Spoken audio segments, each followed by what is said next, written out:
Hi, everyone. This is the Rocky Mountain Myrick Short Takes on Suicide Prevention podcast. I'm Adam Hoffberg, and today we are joined by Dr. John Blosnich with the VHA Center for Health Equity Research and Promotion over in Pittsburgh. He's also an adjunct assistant professor with the Department of Behavioral and Community Health Sciences at the University of Pittsburgh School of Public Health. Welcome, John. Thank you. Can you tell us a little bit more about yourself and your background, both with the VA and sort of what led you towards your current line of research? Sure. So my background is in public health. So I am a non-clinical or non-clinician researcher in VA. And so I got my start in VA in the fall of 2011 when I was a postdoc at the University of Rochester, and I kind of had this hybrid seat on the university side, and then also with the VISN II Center of Excellence for Suicide Prevention. And it was there that my focus in public health and in my graduate school studies was always in the health of lesbian, gay, bisexual, and transgender populations, or LGBT populations. And it's in a strange turn of events. I started in the fall of 2011, and in June of 2011, the VA issued a national directive specifically about providing care for transgender and intersex veterans, which I was completely surprised by. Coming into a place that serves, veterans and former military populations, I really wasn't sure that there would be a place for LGBT-focused research, but it turns out that there totally was. And so here I am today. As you mentioned, your focus is really on LGBT populations. For today, it sounds like we're sort of going to zoom in specifically on transgender veterans. Can you just first sort of define what does it mean to be transgender? So transgender is an umbrella term. It really speaks to individuals whose core gender identity, so kind of that innate feeling of whether you identify as masculine or feminine, both or neither, or have another identity, how your core gender identity may not align with the sex you were assigned at birth or the sex that appears on your birth certificate. And so you can imagine that transgender populations or trans populations kind of bear a brunt of a lot of stigma from society because, gender is kind of seen as this and sex are seen as these very concrete things, but at the end of the day, they're really, socially constructed. Mm-hmm.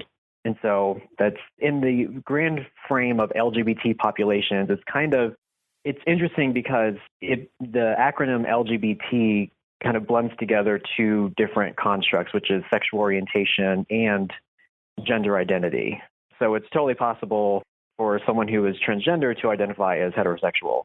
So it's those kinds of nuances within the abbreviation that may get lost. But transgender itself is more just an umbrella term speaking specifically about gender identity. That's very helpful. And so, as you mentioned, just the history and the stigma, it's been sort of a taboo subject, and particularly within the VA DoD system. Could you talk to us a little bit about the history of that and, where we stand now with being able to study transgender populations? Yes, it was just a few days ago, September 20th, actually was the 5th anniversary of the repeal of Don't Ask, Don't Tell, which most people are familiar with, that prohibited lesbian, gay, and bisexual people from serving openly in the military. But it's only recently that trans folks are able to serve openly within the military. And I'm really not sure in how that's unfolding across DoD. I know that last year there was the big announcement that they were going to rescind their policy about not allowing trans folks to serve. And I'm not exactly clear right now where that sits. So, there is a lot of unfortunate history around LGBT being, prohibited from military service in the U.S. And that was never a VA policy. That was, strictly DoD. But unfortunately for us in VA, we kind of live with that fallout because one can imagine that if you live and work under a system that did not let you be who you are, and then suddenly you're out and you're told you're in this different system, and the different system's like, oh yeah, it's totally fine, don't worry about it, that there would still be hesitation in that. There is anecdotal research and qualitative studies that have interviewed LGBT veterans, and themes have definitely arisen around the fear of coming out because they're afraid of having their VA benefits revoked, which is not, it's not a real thing. The VA can't revoke benefits based on LGBT status, but just because of that unfortunate legacy from DoD, we have a lot of back work that we have to do around it. And in terms of identifying LGBT people in VA or VA data sources, the easy answer is we can't. Our electronic medical record data do not include fields that collect information about sexual orientation or gender identity. If a patient would want to give us that information, we have nowhere to put it. So it's been an interesting endeavor and research as an epidemiologist to work with that. Well, that's really helpful, and we're glad that you've pursued this and overcome some of these challenges. And as I mentioned, the focus of our podcast is really on suicide prevention. Tell us what we know about suicide risk and suicide mortality within transgender populations and veterans specifically. Yeah, so trans folks have most of the literature that we have is around convenience-based samples. And so we have a lot of research that has looked at suicide risk factors such as suicidal ideation, suicide attempt. We have very little data, almost none, about suicide deaths or suicide mortality. In the VA, we were able to do one study that looked at suicide mortality among a subset of transgender people we were able to identify in VA medical records using ICD-9 diagnosis codes that were associated with gender identity disorder, which is not a good proxy for finding this population.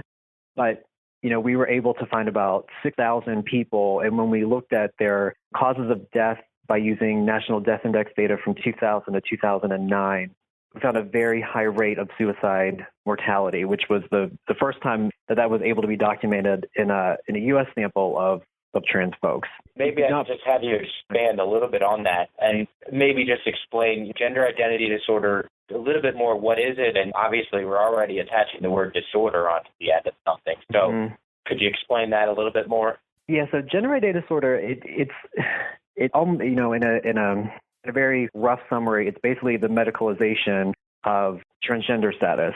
In that, I'm not a clinician, I'm not in psychiatry or psychology, but as a public health person, the distress that trans populations experience is really from social stigma, in that the problem is not anything with transgender status, it's with society's treatment of trans individuals.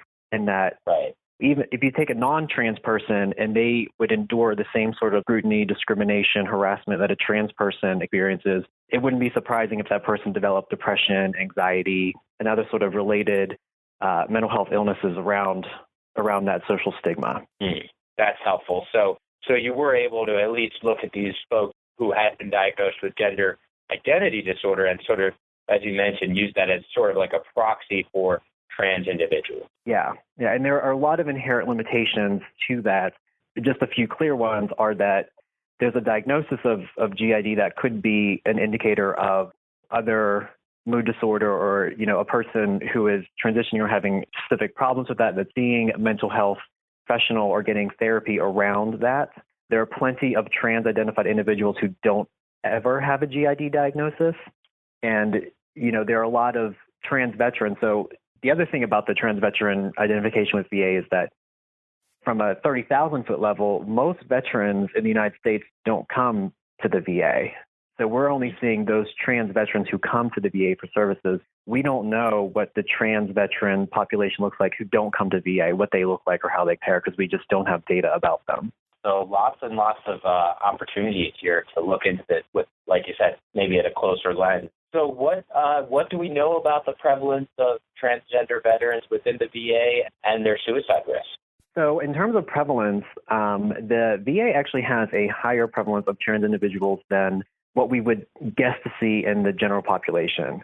And those estimates are really a little murky, honestly, because the general population, we don't really have a great handle on that. So the previous research I've done used data from then when we were conducting it, the DSM-4, that was suggesting that GID was about anywhere a little over 4 per 100,000 people. In the VA, we were finding an incidence of about 6, a little over 6 per 100,000 people. And there's a lot of reasons behind why we think we're seeing more trans people in the VA. And it's kind of a 4-pronged explanation. One is this theory of flight into hypermasculinity that was developed by George Brown, who is a psychiatrist who works with VA. And he was looking at a case series. He has worked with transgender individuals for decades, and specifically among veterans, and more specifically among individuals who were assigned male sex at birth who now identify as female, this common narrative of, from an early age, they knew and were experiencing gender distress about their gender identity and kind of sought out, these hyper-masculine structures in society that they thought would cure themselves. So, what's more manly than learning how to, drive a tank and blow up stuff? So they would join the military. So flight and hypermasculinity is one reason. The second one is that GID is thought to occur in natal males more than natal females at a ratio of about 3-to-1. And so the VA is 90% men, over 90% men, or natal males. So if you're looking for a relatively quote-unquote rare condition, the VA has the population that would bode well for that since we have, mainly men in it. Third reason is the directive I'd previously mentioned, in that the system was making very visible moves to communicating that they were willing and open and trying to meet the healthcare needs of trans individuals, therefore maybe increasing the likelihood that trans folks will come out and come to the VA for services. And then the last and fourth thing is that just trans lives are getting way more visibility in society. We're talking about it more. We're seeing it more. So I think that all of those things in concert, the VA is kind of right there in the middle of it.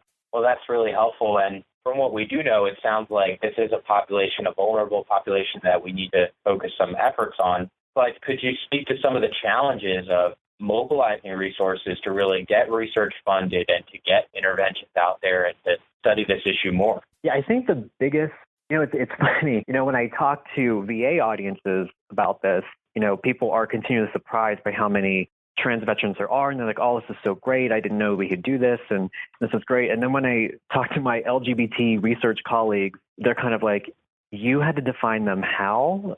And I was like, yeah, we don't collect self-identified transgender status, so we had to rely on ICD-9 codes, which again kind of feeds into that medicalization of a social status, which can further stigmatize a population. Right. So at the end of the day, LGBT health is, while VA is definitely devoting a lot of resources to clinical education and training around LGBT health research is just falling, in my opinion, leagues behind other health equity vulnerable populations because VA doesn't systematically have a way to collect information about sexual orientation or gender identity in our administrative data. So it's really hard for us to even fully document where disparities may be, but then in order for, as a researcher, to develop and test an intervention, you need to be able to find the population, and we can't even do that to recruit people to test or develop anything. So it's unfortunately, that really basic step of being able to find the people in the population in the way that promotes the most integrity for finding them, which in my opinion is self-report, right, and letting people disclose if they want to disclose and not relying on ICD-9 diagnosis codes. From what you're aware of, is there any movement to collecting this kind of information or asking veterans during some type of enrollment appointment, or is this really still something that's further away than we would like it to be? I'm not sure if there's anything currently on the horizon. I feel like there are probably conversations about it because nationally, LGBT measures within electronic medical record data, that conversation is sparked by the National Academy of Medicine and their document about increasing how researchers and how medical systems can get EHR to work better for us. And that includes making systems that can capture social and behavioral determinants of health. And in that call, they really push for the inclusion of sexual orientation. I think that the momentum behind gender identity didn't make the cut, at least from the National Academy of Medicine push. And then other places like Fenway Health up in Boston have done really great things about just creating these documents that healthcare systems can use if they want to on their own start collecting this. And there are healthcare systems in the U.S. that have independently just kind of adopted this as, we're going to include this in our, as a field if people want to disclose. But I don't know how far VA is in this conversation. Okay, well, we'll certainly keep an eye out for it. Just sort of taking a step back, you mentioned your route began with some work at the VHA Center of Excellence for Suicide Prevention. And actually, just before we got on this call, you were sort of the story that helped me understand what drew you. And could you tell our listeners about that? Sure. So when I first landed in Rochester, I really wasn't sure how I was going to be able to get, my LGBT health interests integrated with my VA work. And, Vision 2 at the time was the site of the burgeoning kind of crisis line. And during one of the weekly kind of debriefs of crisis line data, they had noticed that there was about, I think, maybe 4 or 5 or like a handful of unique instances where the caller had mentioned something about being transgender. And so at the time, my research mentor was asking me, is there any way that we can identify this? And so we kind of put our brains together and thinking about what's available to us in VA administrative data and came up with the idea of using ICD-9 codes from that point forward. And so we were able to use that to enumerate this cohort of individuals. And we cross-referenced this cohort through the Suicide Prevention Applications Network, or SPAN data set, looking at, serious suicidal ideation, suicide attempts, suicide plans. And we found that the group had a very, very, very high rate. For instance, in 2010, if I'm recalling these correctly, in 2010, in VA in general, I think it was the prevalence of suicide risk defined as, serious ideation or attempt or planning was about 200 per 100,000 in the VA in general. And for this group, for 2010, it was about 4,200 per 100,000. Okay, so that's mind you, it's a small group. Higher. Yeah, it's a small group, but rates are a way for us to kind of getting at a clearer comparison. And while there's still kind of ways to further clarify that comparison, what we were finding, and it was just off the charts. And so we did the second follow-up with the mortality study, which I mentioned earlier, and found that, unsurprisingly, their rate of suicide death was also incredibly high and much higher than what we would expect for the general U.S. population or for what we're seeing in the VA at the time. That's helpful. And just now, fast forwarding, what's going on right now? Could you tell us about your current Career Development Award and sort of next steps here for you in this line of research? Yeah, I was fortunate enough to compete successfully for a VA HSR&D Career Development Award that's focused solely on the transgender group. And so more stoked that it's the first time that VA has funded, a project about this population. And really the crux of the grant is to just take what I started in Rochester in the wonderful colleagues and team that have worked with me through these years and really create a very solid base for this in the portfolio of health equity in the VA. So we're enumerating the cohort. We're going to develop a direct comparison group within VA for them. We're going to categorize and look at every single sociodemographic factor we can to get a handle on how to best describe the group. And then the second aim of the grant is to look at their utilization over time. So we don't know what happens to folks when they get that index or that first GID diagnosis in VA. Do they stay in VA? How does their care elevate? Do they end up moving around in the system? We don't know at all. And also around the theme of utilization in the second aim is to look at suicide prevention efforts in VA. So are they receiving, our veterans who are flagged with suicide risk who are trans getting the resources that VA has devoted to suicide prevention for patients in need? And then the third aim is to reach out and begin talking with trans patients to get from their perspective, what is care like in VA? What is working well? What could we do better? And then also speak with providers about the same sorts of issues. So what could the system offer to providers to help provide care? What works, what doesn't? And so all three of those aims in my CDA will hopefully launch us into the arena of helping to develop some intervention work, look at implementation efforts across VA. Because believe it or not, VA is actually doing so much around trans health. It's quite impressive. I would never have guessed, 5 years ago, if someone told me that this is where I would be in the VA doing this work, I would not have believed them. That's great. It's so awesome to hear some of this new stuff that's getting funded and how important it is for our veterans' health. One other sort of tangent, you mentioned resources for providers, and actually I had just learned about this as well, that there is apparently a trans consultation service for VA providers. Could you give us a quick plug for that? Yes, there is the LGBT program in patient care services, which is co-directed by Michael Koss in Houston and Jillian Shippard in Boston.